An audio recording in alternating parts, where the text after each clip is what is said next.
I assume you will agree with me that withholding disaster relief by President Trump or any other chief executive of the United States is a violation of his duty and of law. Well, Senator, leadership has consequences, and looking at the tragedy that's happening in I want to California ask you yes or no, with all due respect. It's an easy. What's happening in California is the ramification of many decisions over many years. But under my leadership at the Department of Homeland Security, there will be no political bias to how disaster relief is delivered to the American people. So if President Trump were to say to you, we're going to withhold money from Connecticut or Michigan or any of the states, Iowa, because we don't like the governor or we don't like the politics of the state, you would stand up to him and say, Mr. President, we need to allocate that money. Well, Senator, in 3 days, President Trump will take an oath to uphold the Constitution and the rule of law in this country, and he will do that, and I'll be glad to have him back. And I don't assume that's a speak yes. to hypotheticals, which is what you're asking me to do, but what I will tell you is that as Secretary, I will do the same. I will deliver the programs as the Well, it's laws more than a dictate. hypothetical, with all due respect, and I apologize for interrupting you, but my time is limited, as you know, as a veteran of these hearings. It's more than a hypothetical. It's based on experience with President Trump withholding money from Washington State and elsewhere.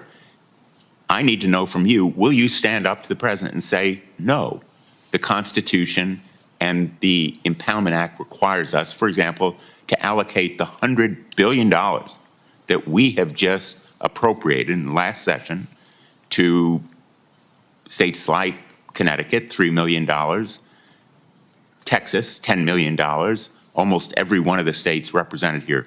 Will you say no to the President if he withholds that money? Sir, I don't know about the scenarios that you're referencing with President Trump, but what I will tell you is that if given the chance to be Secretary of Homeland Security, that I will deliver the programs according to the law and that it will be done with no political bias. And if the programs change or if you decide to change the rule of law, then I will follow that while adhering to the Constitution. So you pledge to allocate and distribute that $100 billion according to how the program is written, with no political bias. Every American deserves to be there and have disaster relief the same as their neighbors. What can you do in your new role to try and start reducing over time the moral hazard that we have created in this country with federal disaster relief? Well, Senator, emergencies and disasters are always locally led. They're led by the local communities and leaders, and that's because they're much more responsive and much better informed on how to bring relief and to get those emergency services there to meet the need. Then it's state supported and federally resourced. Which means that when we come in, that we're supporting what the mission is, what those emergency operations and plans are that the local city and county and then also the state has implemented and do what we can to fulfill the mission of our programs. One of the things that FEMA is not doing today that I think we should be doing is streamlining communications. We saw this in New Orleans. We saw it in other terrorist attacks in the country. And you just referenced it as well about the American people not getting the truth, senators not getting the truth and the transparency that we need, is that I believe FEMA can always put out a blueprint for what a response would be should something terrible happen. And when we look at the Secret Service, what happened in Butler, we saw that communication was an issue, that the Secret Service wasn't communicating and balls were getting dropped with local authorities, local law enforcement, and we can put forward a blueprint for how communication can happen and be streamlined between the federal government, the state, and the local entities, so that should something happen, this is how we talk to each other, to make sure that the public has the facts, they're not getting misinformation, which happened with the New Orleans terror attack just recently, but also up in Pennsylvania as well. That blueprint is what we do at the state level that FEMA has failed to do, to proactively educate the public on what everybody's roles are, what we do should something happen, whether it be a natural disaster or a terrorist attack or an emergency response is needed, that we can put out those blueprints ahead of time, educate people, train those local entities, which They currently do to a certain extent today, but not good enough to really know that not only can the resources be pre-deployed in many of these situations so that they're more readily accessible, but also how are we going to communicate and make sure everybody's on the same page so that we can be much more efficient. I wish that we would have had different leadership and a different governor in California, or we might have a different result there. But in the Department of Homeland Security, we can do all that we can to make sure that the people that live in California know that they're going to get a response from the federal government that's appropriate, and we did all that we could to make sure that they had the information ahead of time so they could protect themselves when they do have a failure in leadership like we've seen. The phone app that I've called Concierge Service for Illegal Immigrants, I'm sure you're familiar with it. This was the Biden administration's effort to allow asylum seekers to apply ahead of time using their phones, but not actually to provide any evidence that they needed asylum. There was a newspaper report, a press report that said the only problem with the app is it never asks users, are you seeking asylum? They don't ask for any asylum evidence. They simply release these so-called asylum seekers who use the app into the country on parole. Sometimes they're never given a hearing.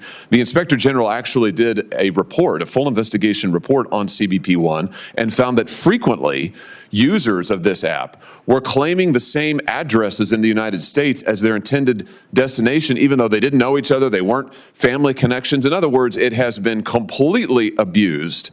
And the idea that the federal government would pay for this kind of concierge service for illegals, I think, is outrageous. Will you end the use of the CBP One app? Yes, Senator, if confirmed, and I have the opportunity to be secretary on day one, CBP One will be shut down. There's data and information in there that we will preserve so that we can ensure we know who's coming into this country and who's already here that we need to go find, but also we make sure that there's another program, CHNV, which I'm sure you're very familiar with, where our federal government actually paid to fly people into this country directly from other countries without any vetting or knowing who they are. So there's several of these programs that need to be eliminated, and we need to ensure that we're following legal immigration law. The present administration, soon to be gone, has granted mass parole in direct defiance of the law, not case-by-case evaluation. The CHNV program is one of those instances. Will you put a stop to this abuse of our parole law and our asylum system? Yes, we will go back to case-by-case evaluation of these parole cases and ensure that we have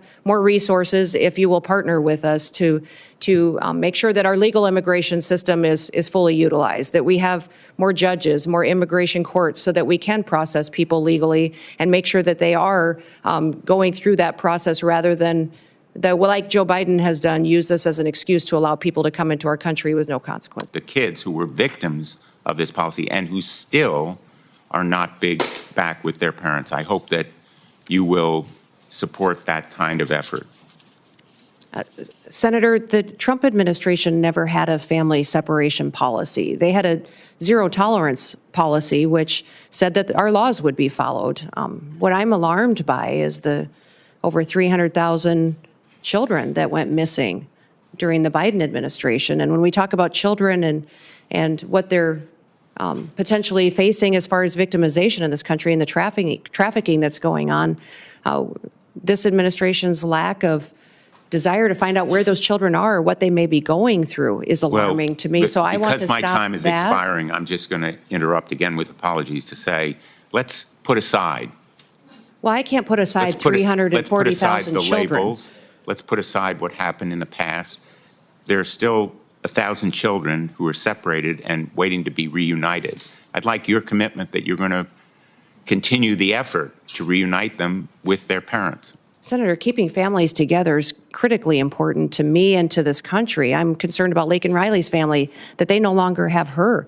I'm concerned about the fact that we have people in this country that don't know where their children are, or people in other countries who sent their children here and they've been lost by this administration. So yes, my focus will be to keep families together. We will uphold our law and we'll make sure that we're doing everything we can to keep our children safe from the trafficking and the drug epidemic that's hit this country. Will you pledge to us that you will open the books on all of the facts associated and around these assassination attempts, that you will make available to us and to the public, most importantly, all the facts so that we can ensure that this never happens again and that the needed reforms in the Secret Service are put into effect? Yeah, Senator, if I am the Secretary of Homeland Security, I will certainly work with you to build transparency and make sure the facts are shared with you and your committee. I know that you've been very frustrated by the lack of transparency from the department, and I want to thank those of you that have worked on that report that was put together on these assassination attempts. I know it was a bipartisan report and investigation that this committee conducted, and I appreciate you focusing on that, and I will work with you to get the information so that you have the truth of really what happened there and the failures so they can be fixed. Is that people don't trust the federal government. They don't trust our leadership and this current administration that's in the White House right now to tell them the truth. To tell them the truth about what the threats really are, about our agencies and departments, when there are failures, addressing them and fixing it. The Secret Service is one of those perfect examples. They need leadership that understands why that Secret Service was created and what it needs to do. There's two elements really that the Secret Service is tasked with, and that is protective detail and then also investigations. Yet we see investigators within the Secret Service out there investigating antiquities and other things that are off mission when they should be focused on making sure we're addressing national security events with the protocols that are necessary and protecting the individuals that they're charged with and getting that skill set and training that are necessary. That's been compromised by not having enough people there and being adequately staffed and resourced. But frankly, the leadership hasn't been honest about talking about it. We saw this with the drones over New Jersey as well, the federal government not answering the questions from the public. And when they finally got a straight answer out of President Trump, they felt reassured that somebody recognized that this was something they were questioning and that they deserved answers. My goal and my mission is to build trust.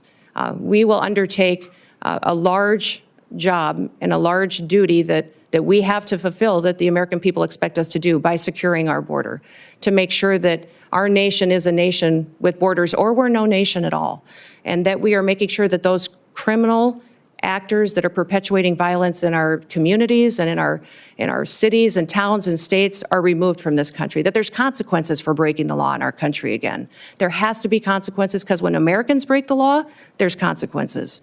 And why would we ever allow someone to come in from another country and not allow them and not have consequences or allow them to continue to go forward and to commit rape and murders and break other laws that endanger our society. So we've had over 13,000 murders that are loose in this country that have come over that border. We've had almost 16,000 rapists and sexual assault perpetuators that are loose in this country right now. 425,000 plus people have criminal convictions that are here illegally in this country that our current administration is doing nothing to round them up and get them out of our country. We will be doing that immediately, and that will be the priority. And that is one of the reasons that today the American people have lost their trust. President Trump will build it back and know that their federal government is accountable to them and is working to put America first again. The Secret Service is in need of dramatic reforms. They do have a protective detail element that is their priority, and also an investigation side.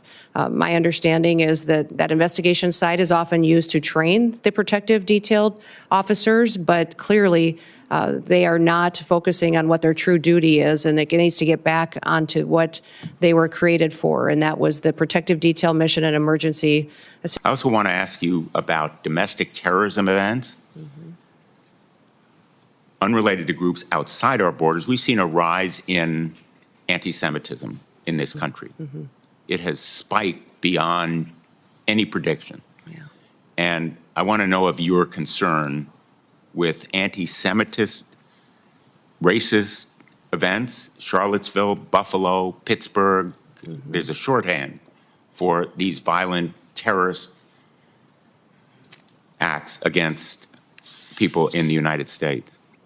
Yes, Senator, I'm very concerned about what we've seen in this country as far as anti-Semitic violence that has happened. In fact, last year during our legislative session, I brought legislation to more clearly define it so that we could fight it in our home state.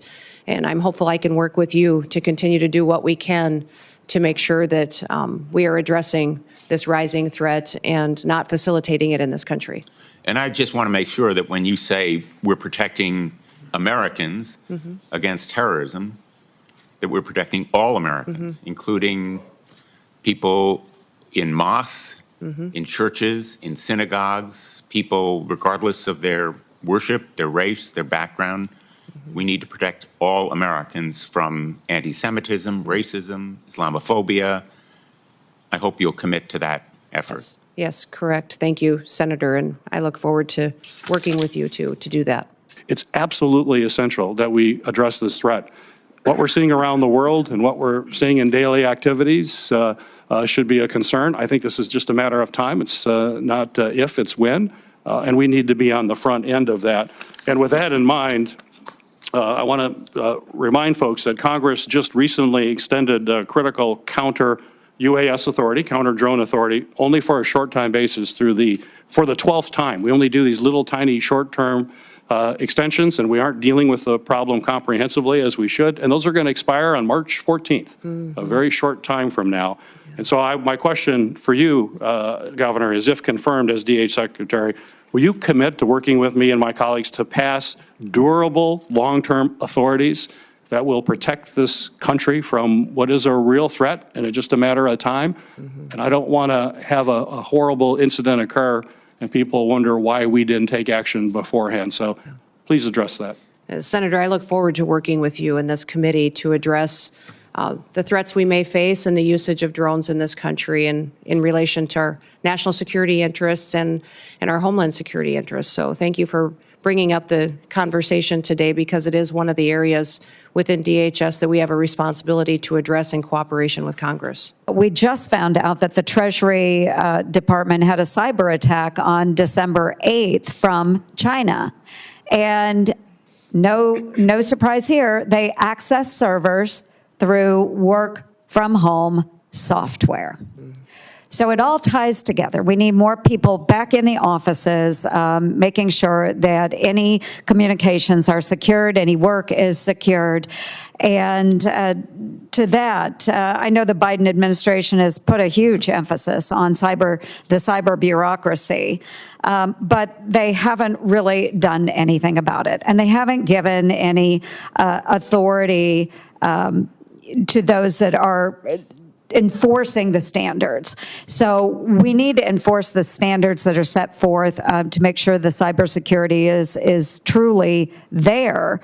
But what can DHS do? One, with telework, how do we get the employees back? And then two, how do we make sure that our systems are secure from these cyber attacks? Well, Senator, thank you for focusing on remote work and the need to get people back in their offices and accountable to the work that they do. In fact, I've heard since being nominated for this position that many of the agencies within the department are not showing up, they're not doing their jobs.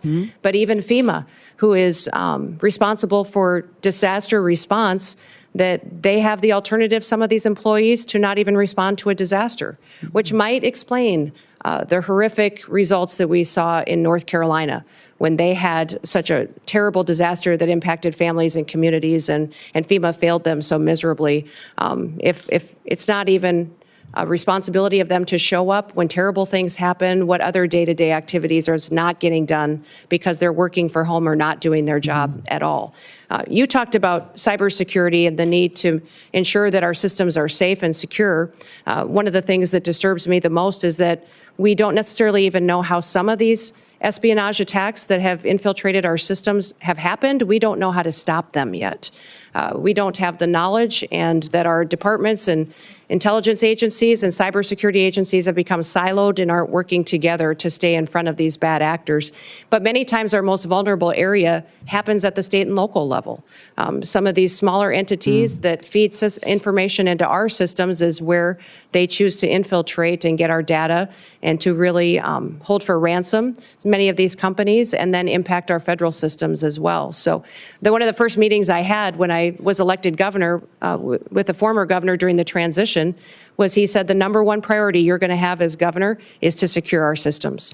He said our systems are so antiquated and we've had over 16,000 hacking attempts in just the last month. You need to secure our systems to get it done. So that was a priority for me and to do that, and we fully funded it and got it done in South Dakota, and it's being implemented today.